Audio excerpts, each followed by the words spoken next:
What is up, everybody? Welcome back to another edition of the Sheehan Show here on Sherdog.com, coming to you from a very warm Ireland, which is odd, but it was a very warm weekend in the world of mixed martial arts as well, if we want to put it that way. There was lots of stuff going down. There was a big UFC card over in London. There was a Cage Warriors card in London, and there was a Bellator card as well. And there's four things from the weekend that I want to unpack, and that's why I've jumped on here today to talk a little bit about them.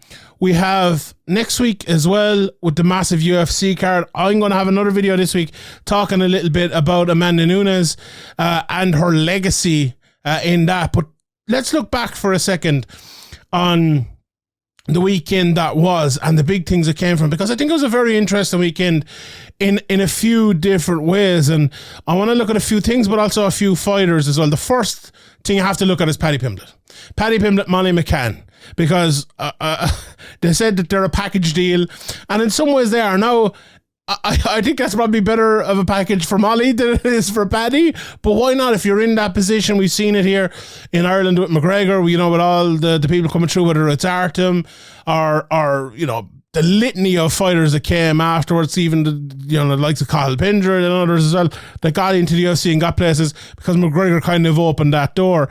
Paddy Pimblett has done a similar thing now for Molly McCann, and we saw Cage Warriors as well. There was supposed to be a lot of fighters for his gym on the card. There only managed to be, I think, one in the end, was it? But that didn't happen. Molly has made a great job of that and come with Paddy, and she's been doing the most important thing as well. She's been winning her fights. So it's a very, very interesting time. Now, for me, covering Paddy Pimblett is probably a little bit more difficult than everyone else, because I'm here in Ireland and the UK and I cover Cage Warriors all the time. And, you know, obviously working over for Severe and May as well, our website has been interviewing Paddy Pimblett since he was basically a child. So we've seen all of Paddy Pimblett's fights. I've been watching Paddy Pimblett's fights since he got into Cage Warriors, since he was on the way to the title, lost the title on the way back, and on the way back again, you could say, for the third time. I've seen loads of his fights, and there's plenty of podcasts and videos out there of me analysing Paddy Pimblett and talking about him and everything like that. There's even a few things from Paddy Pimblett talking about me, but we won't go any further than that. And he was right in that case, so I don't hold that. There's no grudges held or anything there, but it's easier to ride the hype train because of that, but it's also harder in a way, because it's sometimes you see a fighter coming through and maybe you haven't seen much of him, right? And they excite you. And then you say, whoa, next time they're going to fight someone like maybe a Michel Pereira for me. I obviously saw a bit of him before he came to the UFC because he had the highlight reel, and, you know, our guy Rebecca Hitman had it up and all. He came into the UFC, you know, the mad fights, and, you know, I'm a big Michel Pereira fan. But maybe if you went back and watched another bit of Michel Pereira, there might have been a fight where he got wrestled, or there might have been this and that and that. So sometimes you're better off to have less knowledge so you could enjoy it a little bit more. And I feel maybe that's a little bit the case with me and some people in the UK and Ireland covering Paddy Pimblett, because he's come into the UFC and he's ran through the competition basically. Now we can nitpick issues, I suppose, with him, but he has beaten Van Dramini in the first round via knockout. He submitted Vargas in the first round with a rear naked choke, and he submitted last weekend Jordan Levitt in the second round with a rear naked choke as well. 3 wins, 3 rear naked chokes in a row. 2 fights before getting to the UFC. Rear naked choked Davide Martinez and beat Ireland's own Decky Dalton in the first round of that fight as well.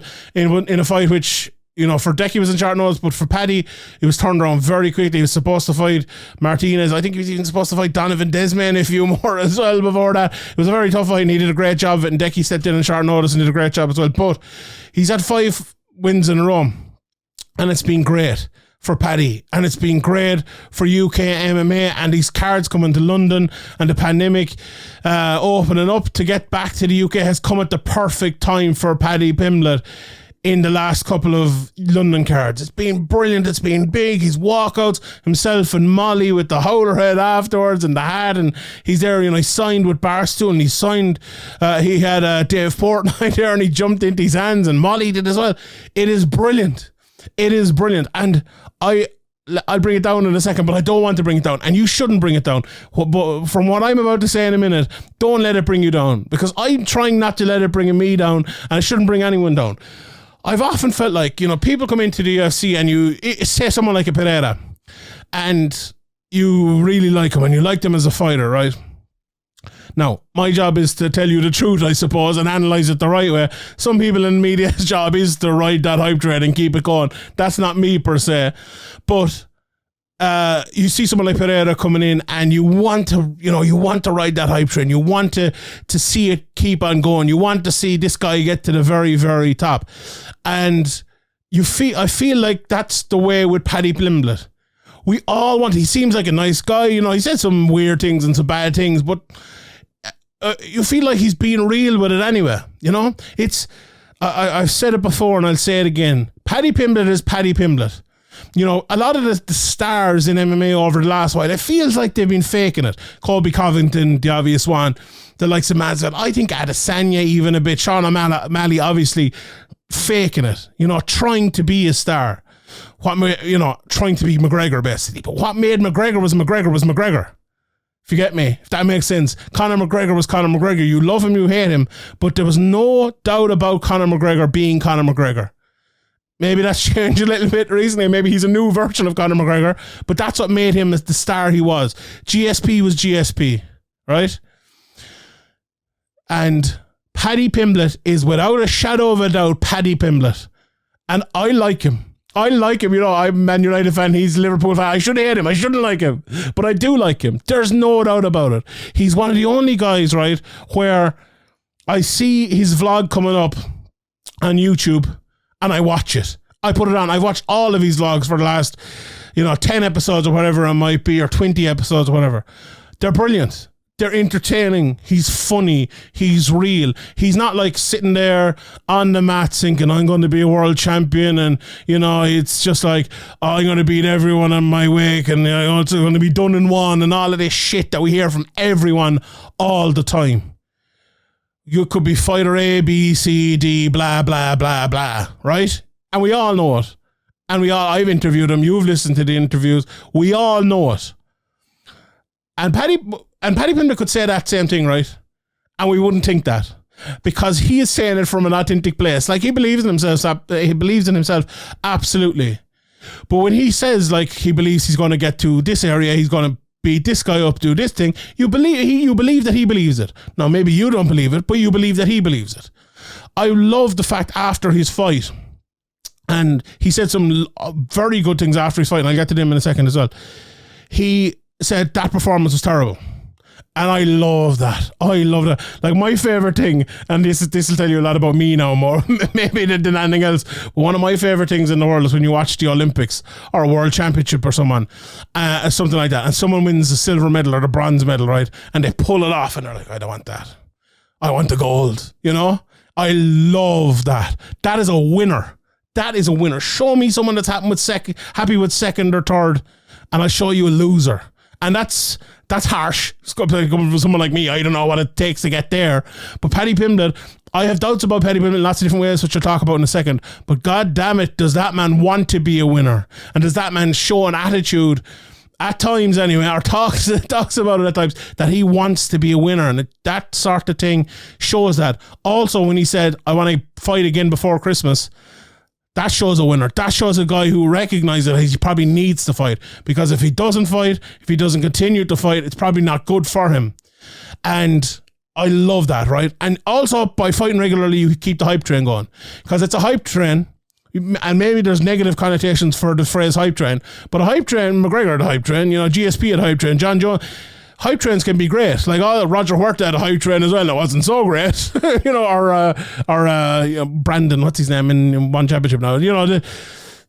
What's his second name? Oh, God, I can't think of it. So there's like 50 people roaring at the screen right now. Brandon. I can't think of it. Anyway,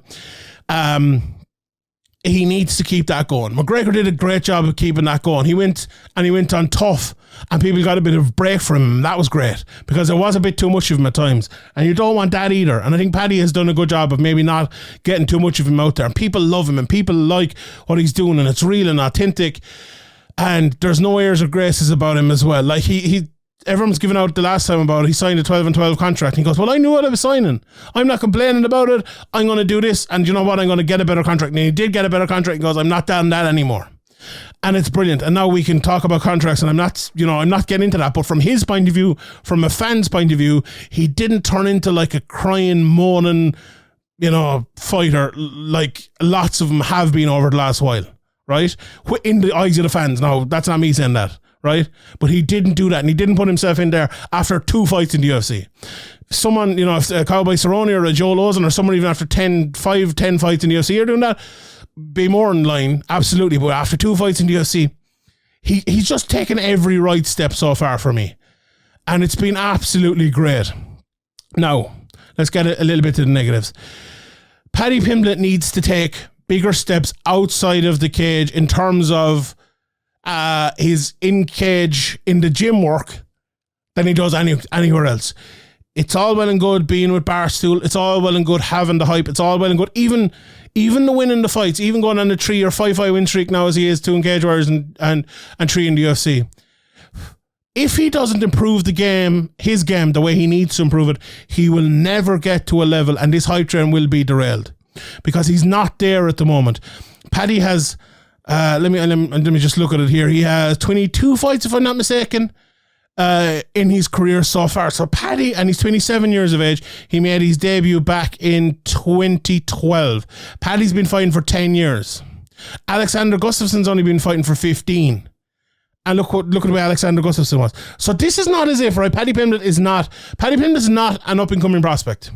Let's get that straight away. Paddy Pimblett is not an up-and-coming prospect. Paddy Pimblett's a guy who's been around for a long, long, long time and fought good guys. He fought Julian Erosa 6 years ago. He fought Nad Narimani 5 years ago. He fought Sarnbach 4 years ago. He fought good guys a good while ago, and that was the level he was at, right? So Paddy Pimblett is... He might seem to some people like a 3-fight UFC veteran, or is it? Yeah, 3-fight UFC veteran.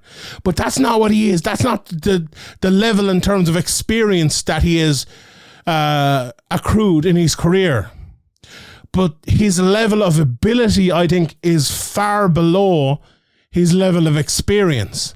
And now people are probably saying, well, Paddy Pimblett just finished 3 guys in a row in the first 2 rounds in the UFC. What are you talking about? Yeah, he finished guys who were okay fighters. He almost got knocked out in one of them. He almost lost a round against Levitt in the first round. He didn't do great in that first round against Levitt. Now, that's very much nitpicking.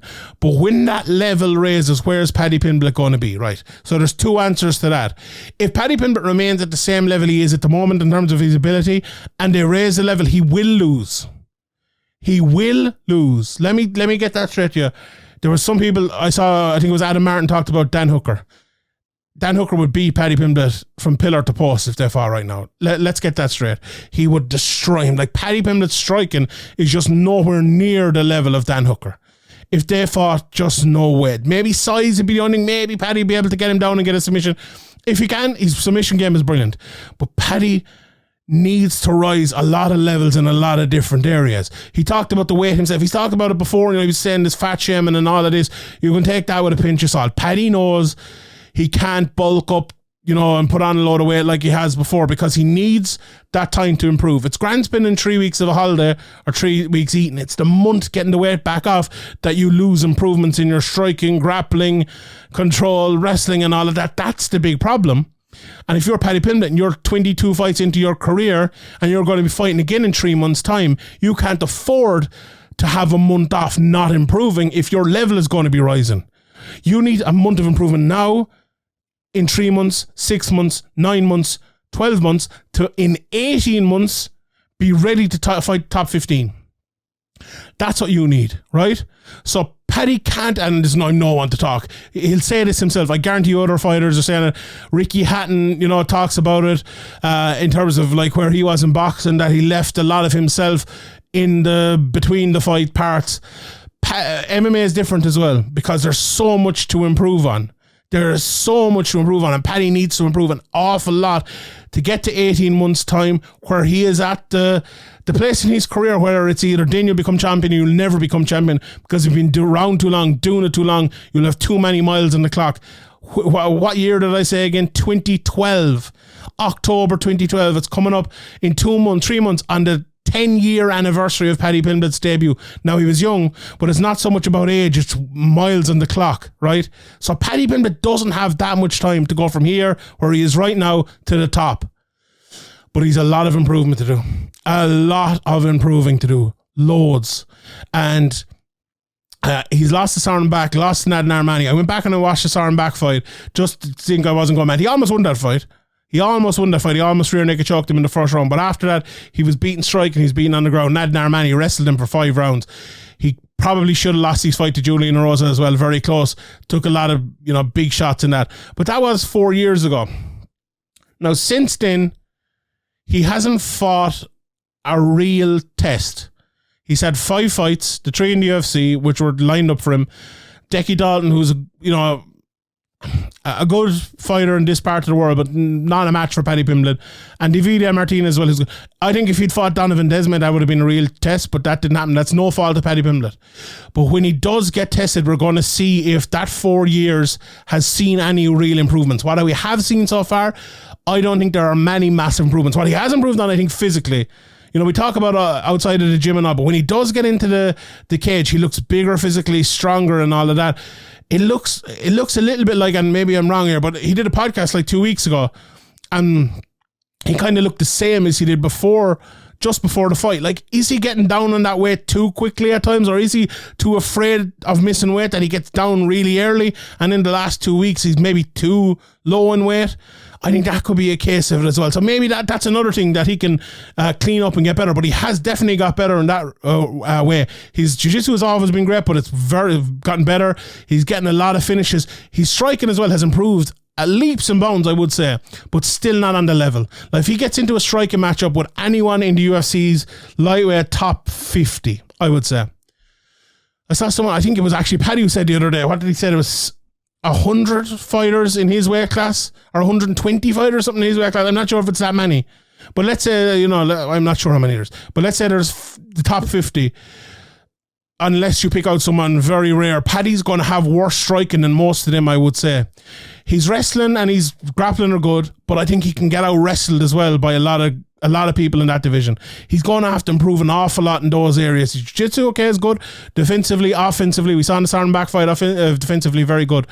But that's the reality of Paddy Pimblett, right? And that's why it's so tough for me to ride the hype train, to enjoy the hype train, because I know behind the hype train, there is a hugely flawed fighter who needs mass improvements. Now, I hope he makes all those improvements. I hope all those improvements come, or I hope they're never showed up. Because Paddy Pimblett getting right to the top is great for me. It's great for everyone watching this. It's great entertainment.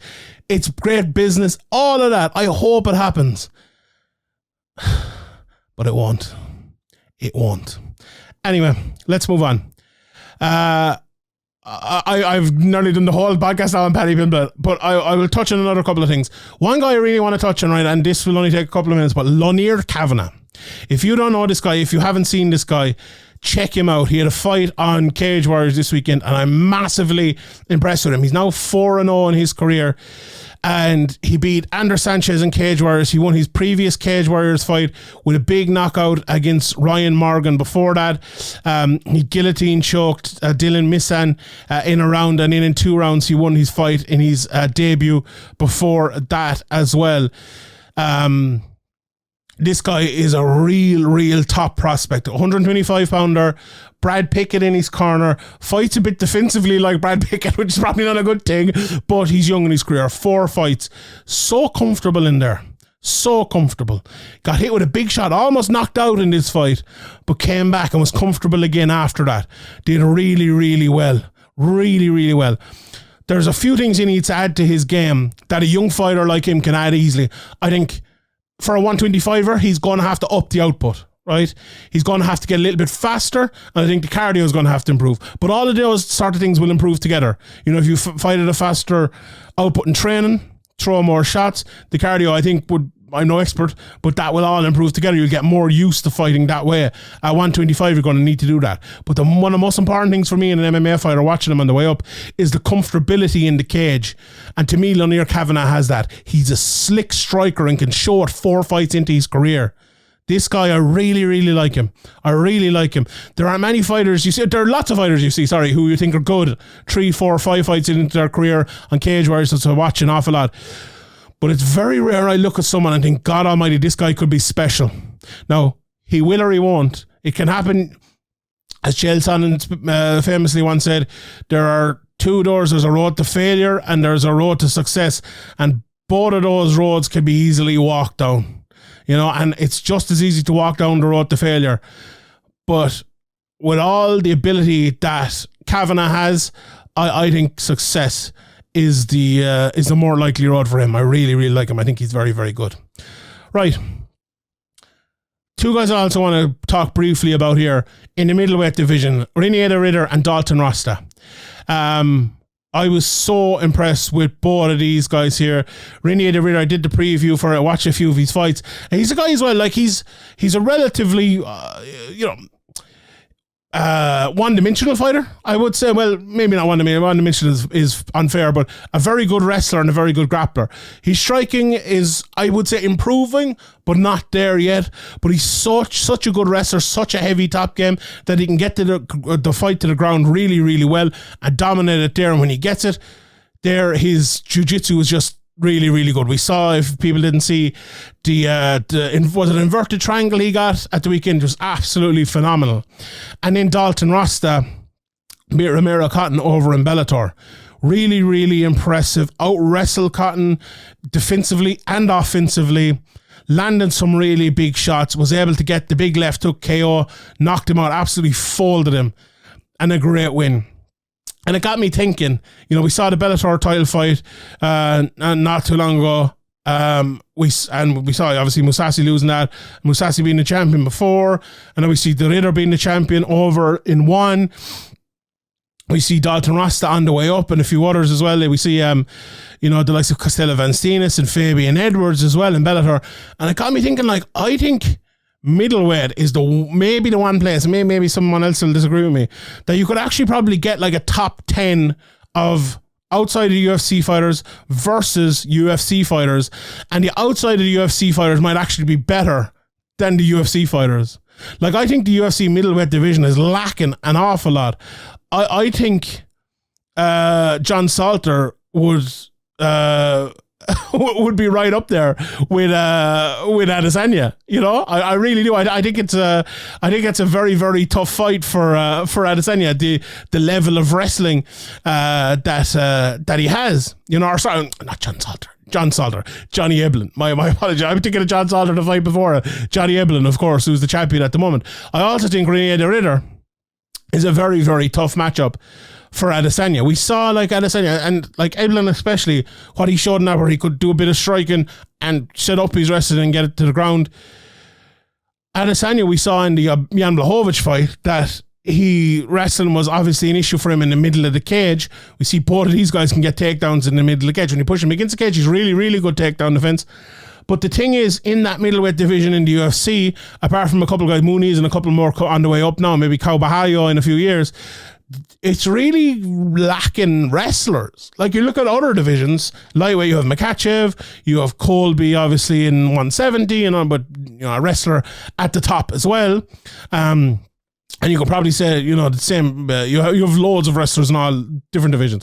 Makayev coming up at 125, and you don't really have that much at 185, and you haven't had it much over the last couple of years either, I feel like. That's why I always thought Colby maybe going up would have been wise, but now maybe Mooney's and others coming through. But I think you look at Johnny Eblen, not John Salter, and you think, well, that's a nasty matchup for Adesanya if he can take him down. And a matchup he hasn't really faced apart from Blachowicz. And Blachowicz isn't even that, really, is he? He's more of a striker that adds in a bit of wrestling, very good wrestler as well. So I actually think that's a very interesting thing, just having watched those 2 fights over the weekend. you look at someone like Rasta as well, who's big, massive and strong, very good wrestling, but good striking as well. I don't think we have too many of those that good in the UFC. Like, we had the Wildmans for a while, we had the Rockwalds for a while, but they've kind of fallen off now, gotten older with the injuries and all of that. You have the likes of Darren Till ranked like number 7 or something. That division isn't the greatest, but outside of the UFC, I think it's actually pretty good. So that's one interesting fact that I think we got from the weekend with those 2 big wins. Great win by the Ritter, great win by Dalton Rasta as well. Last thing I just want to talk about is a quick look at the 3 main events in Bellator, Cage Warriors and UFC, and obviously 3 very differing main events there. I actually fell asleep in the middle of the Bellator one, and you would forgive me, it was like 5:35 a.m. I watched 2 rounds of it, fell asleep. I was talking to my good friend Ian O'Neill. He goes, "You saw the first 2 rounds? Well, that's exactly what happened in rounds 3, 4 and 5, apart from the upkick in round 2. But having said that, a great win for Jason Jackson. I've been a massive fan of Jason Jackson for a long time. I think he's a fantastic fighter, beating both of the Lima brothers now. But he's in an awkward position, obviously, because we know Amasov, he was off, obviously, fighting in the war over in Ukraine. I believe, I saw someone saying he was training in Germany now. So he's on the comeback trail. Logan Sorley obviously won the title in, pretty controversial circumstances, in my opinion, against MVP. MVP's gone off doing a bit of bare knuckle boxing now, which is another crazy story, but we leave that one for another day. And, it's really left kind of an odd situation in that division because, look, the interim champion and the champion are going to have to fight. But Jason Jackson is, without a shadow of a doubt, in place to fight for that title. Now, it makes sense if MVP was around and maybe they could fight. And, we could have maybe those 2 fights on the same card and the winner fight the winner and it'd be perfect. But, he's beaten Lima, Paul Daly, Neiman Gracie, Benson Henderson in his last, 4 fights. That's enough in that division to get a title shot. It really is. But what's he going to do? I think it's very interesting to see what he is going to do. Maybe if that fight is made in, let's say it's made in towards the end of the year, I think at that stage, you're probably best off going to that fight, being cage side, watch it and say, I'm going to fight the winner. Because I think he is the consensus number 1 contender. I think he kind of has to be. And I think he needs to put himself in that position. Bit risky to take another fight, but it's a bit risky to wait as well. It's worked for some people, hasn't worked for other people. But that's, I think, what I would do. I would say wait. If that fight is not happening, fight Storley for the interim title. But if that fight is happening, I would wait out and try to fight the winner. So I think that's what he would do. And for Lima, it's a very tough one. He's lost to Mousasi, Amasov, Page and Jackson 4 fights in a row. All good fighters. He beat Rory McDonald and Michael Page before that and Koreshkov as well. What do you do? I think a change might be in line for him. Maybe it's PFL. I don't know, would the UFC take him off for 4 losses? But I think maybe a change would be best for Lima at this stage of his career. He's 34 years of age. Still a lot of fight left in him. Okay, he has 40-odd fights. 43 fights. He's been around for a long time. But I would like to see a run in him somewhere else. I would like to see him maybe in PFL next year, maybe, or get a few fights in the UFC if they would take him. I think that'd be fun. Cage Warriors main event then was the best of the 3 main events of the weekend, without a shadow of a doubt. George Hardwick got put up to him by Kyle Driscoll. Driscoll came in over from America, everyone talking about him coming out of AKA, being this wrestler, but he struck with George Hardwick for a long time in this fight and had some success, but Hardwick was able to come through it and they got the finish in the 4th round. Afterwards, he called out in a very respectful way Joe McColgan, who had been the champion, but as work commitments let the title go, so George Hardwick could fight for it. But Hardwick has had an awful tough time over the last while. He was supposed to fight Bin Lakhdar for the title at the end of last year. That fight fell out. Then he got Lucas Cabrera in a non-title fight. He was supposed to fight then against was it Danila Barello in a fight. He pulled out. Then the Kyle Driscoll fight eventually. So this has been going on for a year-ish. And that must have been so tough for him. But he finally picked up the title and he's finally the champion. What is big as well, though, on that card is Mike Figlak came through, beat the former champion, Argi Sadari. So if Joe McColgan isn't going to fight, Mike Figlak is just there. He's 8-0. He's a phenom. Really phenomenal. His brother, Matthias Figlak, could be fighting for the welterweight title as well against Reece McKee. Possibly. We don't know. Could be Jimmy Wallhead. Could be Matters Flaminas, who had a fantastic win over another massive prospect, Jesse O'Holland, who was 8-0 coming into the fight. But the prospect killer, Matters Flaminas, beat him. Flaminas also has a win over George Hardwick, who's the welterweight or the lightweight champion. He's up at welterweight now. Would he go back down to fight Hardwick again for the title? I'm not sure, maybe. I don't think so per se, but that welterweight, lightweight mix there at Cage Warriors was fantastic, and that main event kind of brought it all to the boil. We had a few cards recently with Cage Warriors where, you know, there was missed weight and title fights, and obviously Hardwick's fight was, you know, taken away and wasn't a title fight anymore. So it's great to have kind of a bit of closure on that. Now, there should have been with the 125 belt as well, but Dylan Nazan, I believe, missed weight, so that didn't end up happening there. But very interesting. And then the main event in the UFC, you know, what did it go? 15 seconds. Blades threw 2 right hands. Aspinall threw 1 kick, and he went down. I had a feeling coming into this fight, I didn't have a feeling that it was going to end like this. I just had a feeling it was going to be a bad night in UK MMA. I just really didn't, you know, and my feeling was maybe Paddy would lose, maybe Aspinall would lose. I thought Aspinall would lose. I thought Paddy would win, but I thought there was a chance he could lose. And if the both of them had happened, it would have been awful altogether. Now, Aspinall did lose, but it was almost in a good way in terms of the fan reaction. It was like, oh, this is disappointing, but we feel sorry for him more than this is terrible. Throw our drinks into the cage, you know. Blades made himself a bit of a baby face in the end. Aspinall, everyone feels sorry for him. It was okay in terms of that. Obviously terrible in terms of Aspinall. He got a loss in his record, and he misses out on a big opportunity, and he has this horrific looking injury. Hopefully it's not as bad. I'm still waiting to hear. I'm recording this not too long after that, so I'm still waiting to hear how bad it actually was. So it was an awful way for the main event in. An awful card as well, let's be honest here. It was a terrible card. Paddy Pimblett, Molly McCann, who we talked about at the start, absolutely saved it.